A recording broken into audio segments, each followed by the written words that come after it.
Good morning. I'm Vincent Walker, Superintendent of Emanuel AME Sunday School in Mobile, Alabama, where Reverend John L. Dees Jr. is our pastor. This morning's lesson, Hagar and Ishmael Not Forgotten. We're going to go back to the beginning of the Bible in the first book of Genesis, chapter 21, chapter 8 through 21. It's a lesson scripture. Focus scripture is the same, but it just leaves off verse 21, but still read verse 21. Pretty much everything is 8 through 21 in chapter 21.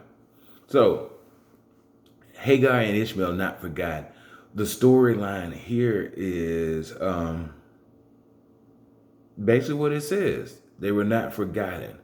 And let's get into why they were not forgotten. So there was a time of celebration where Isaac, Ishmael's younger brother, was having a celebration. He was being weaned. Also, they were having a celebration.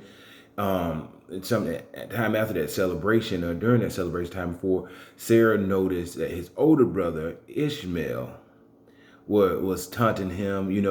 It was some dysfunction. So let's get to why there was dysfunction. Abraham was Ishmael and Isaac's father, but they had different mothers. Hagar was Ishmael's mother. Sarah was Isaac's mother. So we have some dysfunction right there. Neither one of them wanted their son to be treated less because of the mothers, because having different mothers. So there was a feud right there to begin with. But Isaac was the promised son. The younger brother was the promised son of God.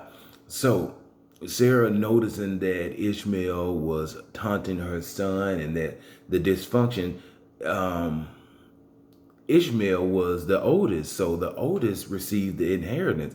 So she, knowing that and knowing how he was already treating her son, she arose and told Abraham, you need to expel them. You need to kick them out of here. You need to get rid of them, basically, in so many words. You have to imagine Abraham, this is my son. Why? I can't throw my son out. But even God came to him and said, listen to Sarah. Do as she says. But God still had a promise for Hagar and Ishmael. But still, Abraham had to kick them out. Had to send them off without knowing where they're going to go. Just basically told them, you're not welcome here anymore. Sent them out. The story goes on as Hagar and Ishmael basically ran out of everything. Knowing that death was impending, the mother distanced herself from her son because she couldn't stand to see him die. She couldn't stand to see her son die and witness it. Witness him taking his last breath. But remember, God had made a promise that Ishmael would still be taken care of. He still would be a ruler of nations. He still would be a powerful ruler. It just wasn't his space where Isaac was. So an angel came down and she had distanced herself from her son and reminded her that God was still going to keep his promise.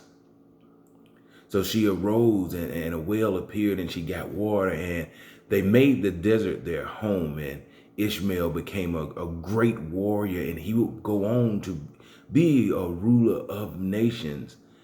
God has not forgotten. When God makes a promise to you, no matter what the situation or circumstances is, God will keep his promise to you. We have to stay focused on the promise of God, no matter what the situation may be, no matter what family does to you, no matter what anybody does to you.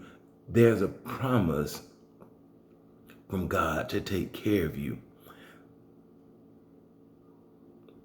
That's something that is something to depend on right there.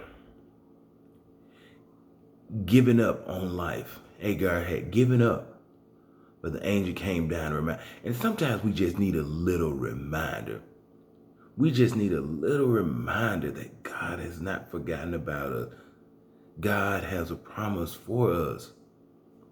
And sometimes that promise comes just in the nick of time.